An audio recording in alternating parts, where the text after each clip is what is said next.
REET level 1 2025 27 फरवरी का exam हुआ, उसके जो प्रश्न है उनका यहाँ पर हम आंसर लोग देखेंगे। रीट लेवल फर्स्ट में जो ईवीएस के क्वेश्चन थे, पहला प्रश्न था बछेंद्री पाल ने माउंट एवरेस्ट की चोटी पर कदम कब रखा था? तो इसका सही आंसर होगा 23 मई 1984। इसके अलावा सेकंड जो क्वेश्चन था, कौन सा उद्देश्य पाठ्य सहगामी क्रियाओं का आयोजन नहीं है?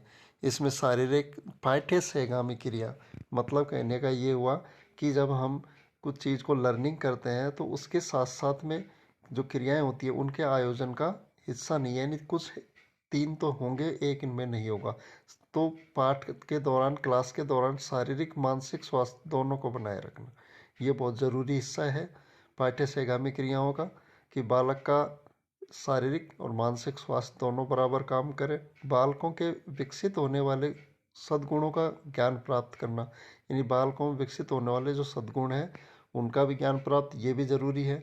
आवश्यक उपकरणों साधनों का परिचयात्मक जानकारी, यानी जो भी हम पाठ्य सहगामी क्रिया में उपकरण साधनों का प्रयोग कर रहे हैं उनकी भी जानकारी जरूरी है। शैक्षिक कार्यक्रम शिक्षण विधियों को कसौटी पर कसना, जरूरी नहीं है कि शैक्षिक जो कार्यक्रम है शिक्षण विधियां उनको पूरी तरह कसौटी पर कसा जाए। तो इसमें डी वाला ऑप्शन इसका सही आंसर हो जाएगा। अगला क्वेश्चन है, निम्नलिखित में से कौन सी बकरी की अच्छी नस्ल है? यानी 4 हैं, इनमें से एक बकरी की नस्ल होगी। तो इनमें से बकरी की नस्ल है मुर्रा भैंस की, गिर गाय की, साहिवाल गाय और जमुनापुरी। जमुनापुरी एक बकरी की नस्ल हो जाएगी। इसके अलावा अगला प्रश्न है 124वां, कृत्रिम पर्यावरण निर्मित करने के तीसरे उपसंकुल को प्रौद्योगिकी पारिस्थितिकी तंत्र का नाम किसने दिया? तो कृत्रिम पर्यावरण निर्मित करने के तीसरे उपसंकुल को एजी टेंसले के द्वारा पारिस्थितिकी तंत्र नाम दिया गया था। अच्छा प्रश्न, एजी टेंसले के द्वारा। निम्नलिखित में से 125वां प्रश्न है, कौन सा उपकरण दृष्टिबाधित छात्रों के लिए आईसीटी इंफॉर्मेशन टेक्नोलॉजी सबसे अच्छा उपयोग है? तो यानी दृष्टिबाधित, यदि जो बच्चे देख नहीं पाते तो उनके लिए text to speech, projection screen, social network, तो इनका इसका कोई मतलब नहीं है, इसमें प्रोजेक्ट स्क्रीन का कोई लिंक नहीं होगा। बाकी टेक्स्ट टू स्पीच ये इसका सही आंसर हो जाएगा, टेक्स्ट टू स्पीच, यानी कि टेक्स्ट को डायरेक्ट स्पीच यानी बोलना। वीडियो कॉन्फ्रेंसिंग नहीं होगा उनमें, सोशल नेटवर्किंग भी नहीं होगा। तो टेक्स्ट टू स्पीच सही आंसर हो जाएगा। इसके अलावा 126 में किन रसायन शास्त्री का दर्शन शून्यवाद के नाम से जीरो, जीरो किसने, जिसे निहिलिज्म बोला जाएगा, शून्यवाद का तो नागार्जुन होगा रसायन शास्त्री।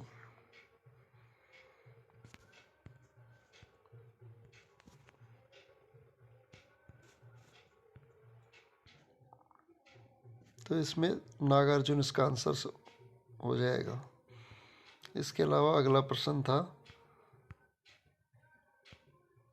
भारत के कौन से क्षेत्र में याक पशु पाया जाता है? याक, तो अरुणाचल, दार्जिलिंग, लद्दाख। तो सबसे ज़्यादा ठंडा प्रदेश है जहाँ पर याक पशु पाया जाता है, लद्दाख हो जाएगा इसका सही आंसर। इसके अलावा अगला प्रश्न है, राजस्थान का राज्य पुष्प कौन सा है? ये तो सीधा प्रश्न है, सभी को आता है। राजस्थान का राज्य पुष्प हो जाएगा कौन सा? रोहिड़ा। और टीका मेला आंडुलेटा जिसे बोला जाता है, पश्चिमी राजस्थान में पाया जाता है। इसके अलावा 1983 में राजपुष्प का दर्जा दिया गया था। कौन से दांत भोजन को चीरने फाड़ने के काम आते हैं? तो इसका सही आंसर हो जाएगा चीरना और फाड़ना, रदनक जो दांत होते हैं चीरने फाड़ने के काम में आते हैं। राजस्थान के कौन से दुर्ग को अजयगढ़ के नाम से जाना जाता है? इनमें से राजस्थान में सोनार, कुंभलगढ़, मेहरानगढ़, रणथंभौर।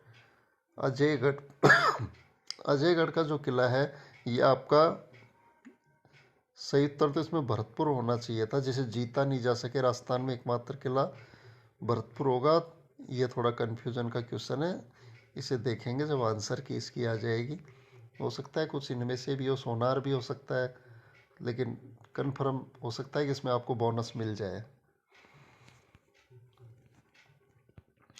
निम्नलिखित में से कौन सा मानव निर्मित पर्यावरण का घटक है? मानव के द्वारा, देखो स्थलमंडल मानव नहीं बनाया, ये प्रकृति का है। जलमंडल प्रकृति, समुदाय भी प्राकृतिक है, उद्योग मानव निर्मित पर्यावरण का घटक, उद्योग इसका सही आंसर हो जाएगा। भारत में पटसन जूट की खेती कौन सी ऋतु में की जाती है? भारत में जूट की जो खेती की जाती है मार्च के आसपास यानी कि पतझड़ ऋतु में की जाती है, इसे बसंत कहते हैं। पश्चिम बंगाल में सबसे ज़्यादा जूट की खेती होती है और भारत में जूट का उत्पादन सर्वाधिक होता है, उसके बाद बांग्लादेश में होता है। अगला प्रश्न है कि अंतर्राष्ट्रीय मानकों के अनुसार अस्पताल के क्षेत्रों में कितने डेसिबल ध्वनि की सहनशीलता की सीमा माना जाता है? अस्पतालों में क्या है, मरीज होते हैं, इसमें काफ़ी हार्ट्स के और भी कई टाइप के मरीज होते हैं। दिल, इससे क्या है कि दिमाग और दिल दोनों पे असर पड़ता है, तो ज़्यादा ध्वनि के लिए मना है, तो कम से कम न्यूनतम 65 डेसिबल की ध्वनि है वो सहनशीलता की ध्वनि मानी जाती है अस्पतालों में। अगला प्रश्न है, निम्नलिखित को सुमेलित कीजिए, सही उत्तर का चयन कीजिए। रोग है, इनको सुमेलित करना है। तो रोगों में आप देखिए, वायरस जनित रोग, वायरस, हाँ, आपके चिकन पॉक्स ये वायरस का जनित है। जीवाणु, जीवाणु होते हैं टीबी, 6 रोग, तपेदिक, टीबी जीवाणु।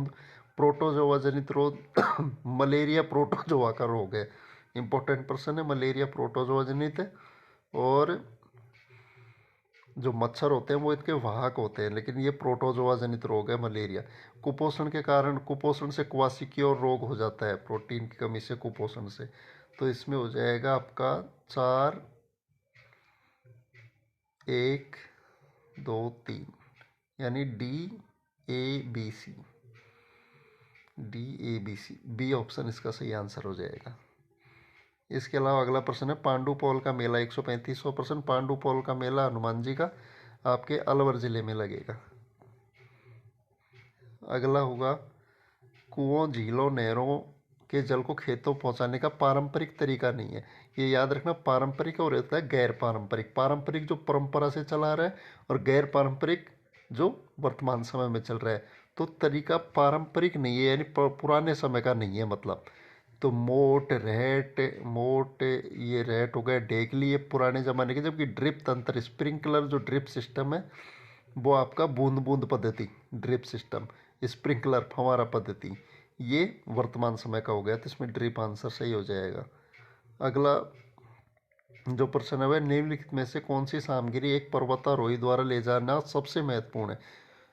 इनमें से स्लीपिंग बैग, स्लीपिंग बैग ये भी ज़रूरी है, कंबल भी है, ऑक्सीजन की टॉर्च। अच्छा, मतलब ले जाने के लिए तो सारी चीज़ें हैं एक पर्वतारोही के लिए, लेकिन सबसे ज़रूरी है ऑक्सीजन किट, क्योंकि ऊंचाई पे जाने पर सांस लेने में तकलीफ होती है। ऑक्सीजन किट इसका सही आंसर होगा। राष्ट्रीय चिन्ह अशोक सारनाथ के स्तंभ से लिया गया था और इसमें दिशाओं में सिंह, शेर के मुख 4 दिशाओं में है, इसका आंसर हो जाएगा। जो अपना दिखता है उसमें चारों तरफ। भारत की सबसे गहरी व बड़ी बावड़ियों में से एक है। भारत के अंदर तुलसी का जारा, भंडारों की बावड़ी,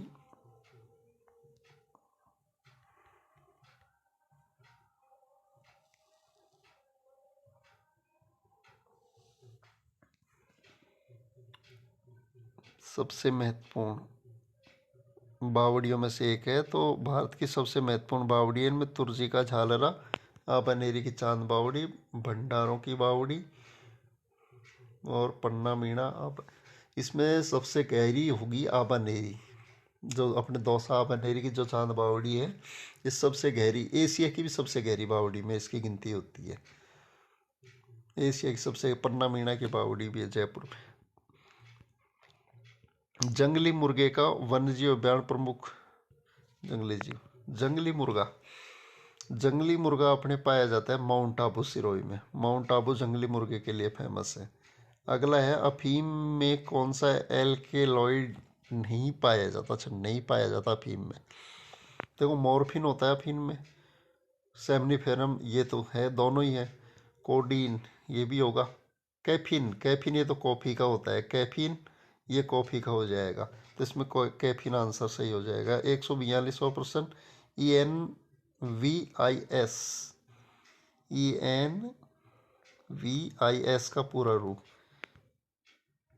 एनवायरमेंटल, VIS इंफॉर्मेशन सिस्टम, ये तो सिंपल सा प्रश्न था। भाई ENV से तो एनवायरनमेंट बन गया, I से इंफॉर्मेशन, S से सिस्टम बन गया। ये तो एक ही ऑप्शन था मात्र इसके अंदर, तो ये तो बहुत आसान सिंपल क्वेश्चन था, इसमें A ऑप्शन इसका सही हो जाएगा। फॉलोइंग ट्रैफिक साइंस इंडिकेट, नीचे दिया गया यातायात का संकेत, आगे सकरा रास्ता है, पुल है, रास्ता है, चौड़ा है, खतरनाक गहराई है। तो ये तो सकरा, आगे सकरा पुल होगा, ये रास्ता होगा, पुल पुल ही होगा, आगे सकरा पुल हो जाएगा ये। 21 जुलाई 1969 को नील आर्मस्ट्रॉन्ग के बाद चंद्रमा पर पहला कदम किसने रखा था? नील आर्मस्ट्रॉन्ग के बाद Yuri गॉगरिन, no, Edwin, Kalpana Chawla भी नहीं, एडविन शेफर्ड, इसमें ये हो जाए एडविन एल्ड्रिन गए थे, बिल्कुल एडविन एल्ड्रिन है ये यूरी गागरिन के बाद में। इसके बाद विटामिन डी की कमी से होने वाला रोग, बहुत सीधा क्वेश्चन, रिकेट्स, ठीक है, विटामिन डी से रिकेट्स हो जाएगा। आपकी माता जी की, अच्छा रीजनिंग का प्रश्न भी इसमें है, माता जी की भाई की माँ यानी मामा की माँ, अपनी तो अपना रिश्ता क्या होगा इससे, नानी होगी। मामा की जो माँ होगी वो अपनी क्या होगी, नानी हो जाएगी। अगला जो प्रश्न है 147, कौन सी शिक्षण सामग्री का उपयोग छात्रों की भाषा संबंधी त्रुटि सुधार में किया जाता है? अच्छा, भाषा के लिए संग्रहालय नहीं, म्यूजियम का तो क्या काम होगा, मैप, भाषा में मैप क्या करेगा, लाइन डायग्राम, नो, इसमें फोनोग्राफ आएगा, आंसर सही होगा फोनोग्राफ। मोटर व्हीकल एक्ट के सेक्शन 112 प्रश्न 148 है, 112 से 183 के मध्य में गंभीर दुर्घटना, तेज ड्राइविंग, वस्तुओं का सुरक्षित ले जाना नहीं, 112 183 शांति, नो, हॉर्न, इसमें गंभीर दुर्घटना या तेज ड्राइविंग हो जाएगा, गति दंड का प्रावधान है इसमें। 100, हमारे सौरमंडल का सबसे बड़ा ग्रह, सौरमंडल का सबसे बड़ा ग्रह हो जाएगा बृहस्पति, सबसे छोटा ग्रह बुध, सबसे बड़ा ग्रह बृहस्पति हो जाएगा। निम्नलिखित में से कौन सा, अच्छा त्योहार को चुनिए जो कार्तिक अमावस्या, अच्छा कार्तिक का महीना, अमावस्या, काली अमावस्या, होली, दिवाली होगी, कार्तिक अमावस्या को दीपावली, होली तो फाल्गुन पूर्णिमा को मनाई जाती है, आश्विन दशमी, दशहरा, रक्षाबंधन श्रावण पूर्णिमा को मनाया, ये भी रीट में आ चुका है, ये रीट 2021 में आया था, ठीक है, तो दिवाली इसका सही आंसर हो जाएगा। तो ये EVS के 2025 रीट के क्वेश्चन है, ये उनके आंसर है, बाकी आंसर की आएगी तब और मैच कर